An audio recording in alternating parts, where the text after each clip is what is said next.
check out our new sponsor, the Health Blaze. All the information is in the description. Use the promo code above. Goodfellow One Boxing at 18% off of all their natural products from deodorant, pomade, toothpaste, and much, much more. And they have additional discounts on their website as well. That's thehealthblaze.com. Starting December 20th. That promo code is good for 18% off. We go. All right, man. I just got done witnessing the opening press conference for Shawn Porter versus Errol Spence, and I mean, it was highly entertaining, man. At first it didn't look like it really was gonna pick up, but then they start snapping at each other like turtles. But appreciate everybody for checking in. Goodfellow Sports TV. Make sure you hit that subscribe button, bell icon button. Won't miss another video. Best way to help the channel out is to share the video. It's the best donation you can make. Want to make a donation? That link's always in the description. And it started off pretty respectful, man. And Kenny went up there and said, he liked Errol Spence. He a big Errol Spence fan. And, now you got to step back, and they got Barry Hunter still on staff to help them with facing Errol Spence. And a couple other guys' names I didn't really notice. It's part of Shawn Porter's team. And then Derrick James came up there and just said that he just want to help Errol Spence get all the belts and be undisputed and stuff of that nature. But other than that, wasn't no beef between Derrick James. Is real non-confrontational. Kenny Porter don't care. He confrontational.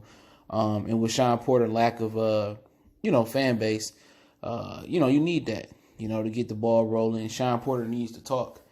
And Shawn Porter did talk. Shawn Porter showed that he do got a little Cleveland Akron in him. And he not going to, be punked by Errol Spence. Pretty much, shout out to David Benavidez too, man. I love that kid's mentality. He was asked, he was there, but Anthony wasn't. He was asked about, did he want to fight Caleb Plant? He said he knocking him out. If it's this fight, the next fight, the fight after the next, he knocking him out. And he nasty too, man. I love that about him, man. He's a nasty guy, but I think he should wait and get that experience. He's the youngest world champion in boxing right now. Wait till season, and then go drain Caleb Plant. But I want to put that in there as well. But shout out to David Benavidez, huge fans. I just think he need to tighten a few, nuts in this game a little bit, man, and tighten a few screws and bolts and stuff. But nobody at 21, 22, 23 is a finished product, like I said in my Teofimo Lopez video. But it kind of heated up when they kind of got to the Q&A. I can't quite remember what Shawn Porter said.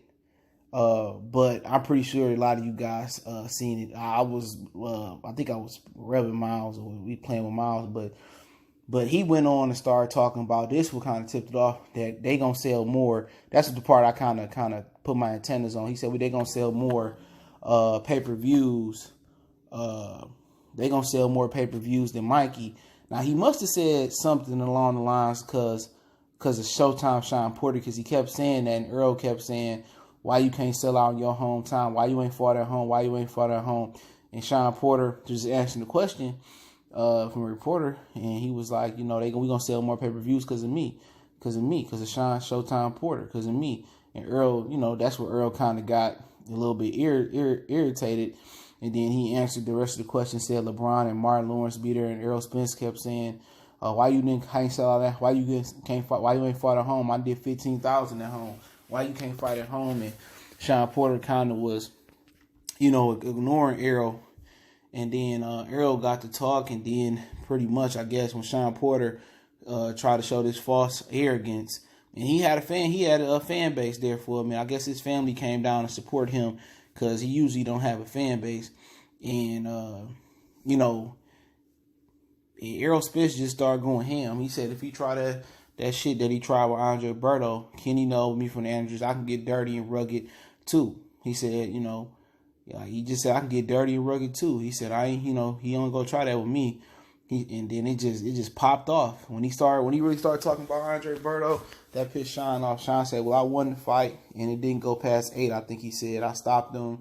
And Errol said, and I guess the reporter, the dude from Showtime, asked about, I guess, the Ugas fight. No, a reporter, I think it was Dan Rayfield, asked about the Ugas fight. And Errol, Errol was respectful at this point. I think it might have been before that popped off. He was like, it was a good fight. Could have went either way. I thought that Shawn fought the wrong fight. And Shawn was like, oh, you thought I fought the wrong fight? This is after all that happened. He said, you thought I fought the wrong fight? And Errol was just being respectful. He said it could have went either way. Shawn was trying to outbox him. I felt that Shawn fought the wrong fight, and Shawn got mad. I don't know why he got mad, because he did fight the wrong fight. He should have fought the way he fought Berto and pressed Yugas. He said, oh, I fought the wrong fight? He said, and then Errol said, you try to outbox me if you want to. He said, I'm gonna knock your ass out. He said, you try that shit if you want to. I'm gonna knock you out. And Shawn Porter said, okay. He was like, Shawn Porter really ain't got no boxing skills for real on the outside. I guess that's what he was saying. And Shawn Porter said, you got boxing skills? And Errol just kept ignoring him. He said, you got boxing skills? Do you got boxing skills? And Errol Spence kept going, said, you arguably lost to Yugas. A lot of people thought you lost to Yugas. You struggle with Granados. I'm paraphrasing. And then Shawn kept asking, you thought you won? You think you got boxing skills? You got boxing skills? And Errol said, yeah, I got boxing skills. He said, you try that shit if you want to. I'm going to knock you out. And it really popped off, and they need a lot more of that, bro. They need a lot more of that, because if Shawn Porter think they're going to sell more pay-per-views because of him, I don't think so. But if he keep talking like that in the way that Mikey did, and they can stir up some controversy and stir the gumbo pot up, man, a lot of the brothers and Hispanics going to get behind this fight. But it's in a different... It's in a bad geography, the geography of the fight is in a bad place. Usually that's somewhere where Hispanic fighters fight. They got Benavidez on the undercard, but they going to need a lot of controversy. Going to need a lot of brothers show out there. And, casual, people are saying, Errol got a lot of Mexican fans. No, we need to reach the casual Mexican fans for this fight, or they need to reach them for this fight. But Errol Spence did go on, and he kept referencing wanting to fight Terrence Crawford, and I like that. He didn't leave Terrence Crawford out of it. He kept referencing him. And like I said, I'm gonna keep it 100, I'm gonna keep it real. And he said if he can't get Pacquiao Thurman, then he can't get Crawford. That don't fight happen, then he get Danny Garcia. He said he'd fight Danny Garcia anytime if he don't have a belt or not. And the reason that is because Danny Garcia popularity.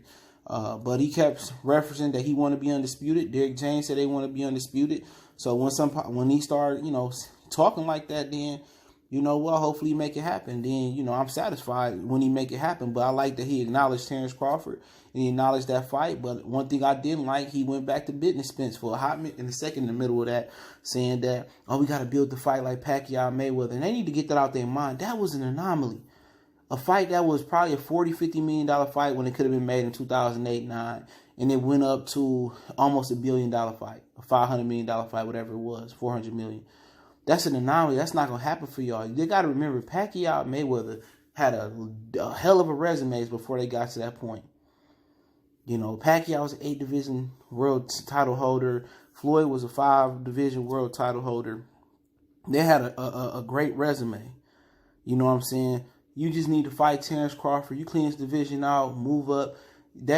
Your money and your blessings will come. That financial, come up will come. Just worry about making those fights, and don't worry about what Mayweather did. Don't worry about Pacquiao and building the fight, building, marinating the fight. Make that shit happen now, and then your goodwill will come. But at the end of the day, just to kind of, do a little technical talk about the fight. This fight hinges on Errol Spence jab. If he uses jab, even if you want to be on the back foot some, or and walk Porter into shots, or he want to be on the front foot, and he promised that he going to get back to the old Errol, be on the front foot, and he look for the knockout. The jab is going to be imperative. If Shawn Porter is able to take away the jab or make him hesitant with the jab, Shawn Porter got a chance. And one thing I want to point out, Errol said he a better athlete. I don't believe he's faster or quicker than Shawn Porter, but I think in a sense he's a better technical fighter than Shawn Porter. But I don't think he got the foot speed or maybe the hand speed Shawn Porter got. The hand speed might be close because Shawn load up on a lot of shots, and Errol let his shots flow a lot better, and that does make a difference. But this is all about Errol Spence jab. And if Shawn Porter is able to take away the jab, use angles, and make him gung-ho, then if he able to make Errol, hesitant with the jab, Shawn Porter got all the chances in the world. If Errol used that jab and keep pumping and he effective, Shawn Porter don't have a chance in hell. So it's all about them taking away the jab and then dressing Errol Spence up with 2 and 3 shots to get around that high guard and hook, right hook, left hook, uppercut, body shots, working up and down, and splitting that guard. And Errol Spence has problem when you throw 3 or 4 punches at a time. He's stagnant. His offense stopped, and you able to work. So this will be a nice little fight. I'm looking forward to it. I'm gonna get the fight on pay-per-view. If I'm gonna go to the movies, I'm gonna do with Shawn, Porter, Keith Thurman. Don't forget me on Facebook, Instagram, Twitter. Reach out to the email. You got business questions, queries, sponsor, video questions. Keep looking out for the channel.